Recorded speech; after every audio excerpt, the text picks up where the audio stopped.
ലോകം ശ്വാസമടക്കി പിടിച്ചു നിൽക്കുന്ന ഒരു നിമിഷമാണിത്. അതെ, നമ്മളിനി പറയാൻ പോകുന്ന ഈ കാര്യത്തിന് ഒരു പ്രത്യേകതയുണ്ട്. ഇത് കേവലം രണ്ട് രാജ്യങ്ങൾ തമ്മിലുള്ള തർക്കമല്ല, മറിച്ച് ലോകത്തിന് തന്നെ സാമ്പത്തിക നാടിമിടിപ്പിനെ പിടിച്ചുലയ്ക്കാൻ പോകുന്ന ഒരു മഹായുദ്ധത്തിന്റെ കാഹളമാണ്.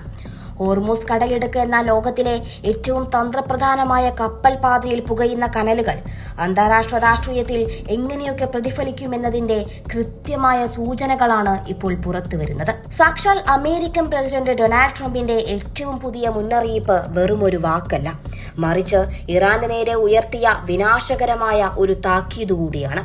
ഇറാൻ എന്തെങ്കിലും തരത്തിലുള്ള പ്രകോപനം തുടരുകയാണെങ്കിൽ അവരെ നരകത്തിലേക്ക് തള്ളിക്കളയും, അല്ലെങ്കിൽ ബ്ലോൺ ടു ഹെൽ എന്ന ട്രംപിന്റെ വാക്കുകൾ ലോകരാജ്യങ്ങളെ ഞെട്ടിച്ചിരിക്കുകയാണ്. ഇതിനോടൊപ്പം തന്നെ ആഗോള ഇന്ധന വിപണിയുടെ ഗതി നിശ്ചയിക്കുന്ന ഹോർമൂസ് കടലിടുക്ക് ഉപരോധിക്കാൻ ട്രംപ് സൈന്യത്തിന് ഉത്തരവ് നൽകി കഴിഞ്ഞുവെന്ന വാർത്ത കൂടി പുറത്തു വരുമ്പോൾ മധ്യേഷ്യയിൽ മറ്റൊരു മഹായുദ്ധത്തിനുള്ള കളം ഒരുങ്ങുകയാണോ എന്ന ഭീതി വർദ്ധിക്കുകയാണ്. ഹോർമൂസ് കടലിടുക്ക് എന്നത് വെറുമൊരു കടൽപാതയല്ല. ലോകത്ത് ഉപയോഗിക്കുന്ന എണ്ണയുടെ 1/5 കടന്നു പോകുന്നത് ഈ ഇടുങ്ങിയ വഴിയിലൂടെയാണ്. ഇവിടെ ഇറാൻ നടത്തുന്ന നീക്കങ്ങൾ ഓരോന്നും ലോകത്തിലെ എണ്ണവിലയെയും അതുവഴി ഓരോ സാധാരണക്കാരന്റെയും ജീവിതത്തെയും നേരിട്ട് ബാധിക്കുന്ന കാര്യവുമാണ്. ഇറാനെ പൂർണ്ണമായും നിലയ്ക്ക് നിർത്തുക എന്ന ലക്ഷ്യത്തോടെ അമേരിക്ക നടത്തുന്ന ഈ നീക്കം ഒരു പക്ഷേ ചരിത്രത്തിലെ തന്നെ ഏറ്റവും വലിയ സാമ്പത്തിക ഉപരോധമായി തന്നെ മാറിയേക്കാം. ഇറാന്റെ വരുമാന മാർഗങ്ങളെല്ലാം അടച്ചുകൊണ്ട് അവരെ ഒരു സമാധാന കരാറിലേക്ക് അല്ലെങ്കിൽ പീസ് ഡീലിലേക്ക് നിർബന്ധിതമായി എത്തിക്കുക എന്നതാണ് ട്രംപിന്റെ തന്ത്രം. എന്നാൽ ഇത് എത്രത്തോളം ഫലപ്രദമാകുമെന്നത് വലിയൊരു ചോദ്യചിഹ്നമായി തന്നെ ഇന്നും അവശേഷിക്കുന്നുണ്ട്. ട്രംപിന്റെ ഈ കടുത്ത നിലപാടുകൾക്ക് പിന്നിൽ വ്യക്തമായ ചില രാഷ്ട്രീയ ലക്ഷ്യങ്ങൾ കൂടിയുണ്ട്. കഴിഞ്ഞ കുറേ നാളുകളായി ഹോർമൂസ് കടലിടുക്കിൽ ഇറാൻ നടത്തുന്ന സൈനിക അഭ്യാസങ്ങളും അന്താരാഷ്ട്ര കപ്പലുകൾക്ക് നേരെ ഉണ്ടാകുന്ന ഭീഷണികളും അമേരിക്കയെ നന്നെ പ്രകോപിപ്പിച്ചിരുന്നു. ഇതിന് അറുതി വരുത്താൻ ഒരു ബ്ലോക്കേഡ് അഥവാ ഉപരോധം തന്നെ വേണമെന്നാണ് അമേരിക്കൻ ഭരണകൂടത്തിന്റെ തീരുമാനം. ഇറാന്റെ പക്കലുള്ള അത്യാധുനിക മിസൈലുകളെയും ഡ്രോണുകളെയും അമേരിക്കൻ നാവികസേന നേരിടുമ്പോൾ മേഖലയിൽ എപ്പോൾ വേണമെങ്കിലും ഒരു തീപ്പൊരി പടരാം. ഇറാൻ ഇതിനോട് എങ്ങനെ പ്രതികരിക്കുമെന്നതിനെ ആശ്രയിച്ചിരിക്കും വരും ദിവസങ്ങളിലെ ലോക സമാധാനം.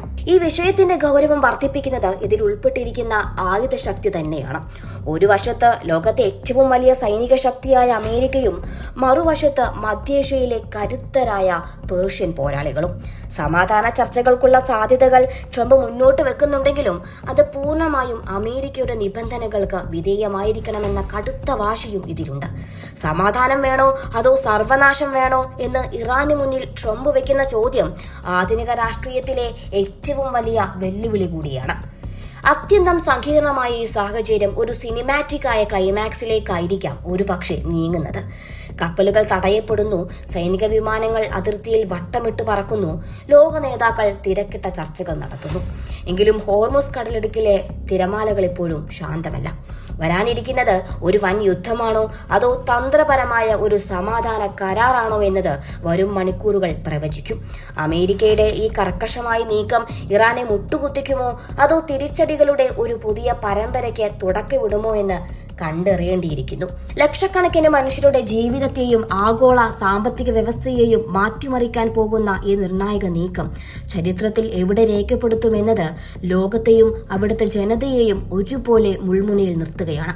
സമാധാനത്തിനായുള്ള ഒരു കരാർ യാഥാർത്ഥ്യമാകണമെങ്കിൽ ഇറാന്റെ ഭാഗത്തു നിന്നുള്ള വിട്ടുവീഴ്ചകൾ അനിവാര്യമാണ്, അമേരിക്ക എന്ന പോലെ.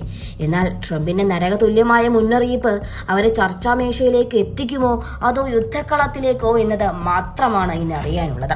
പൂർണ്ണതയില്ലാത്ത ഈ അധികാര വടംവലിയിൽ അവസാന ചിരി ആരുടേതാകുമെന്ന് കാത്തിരിക്കാൻ മാത്രമേ നമുക്ക് സാധിക്കൂ.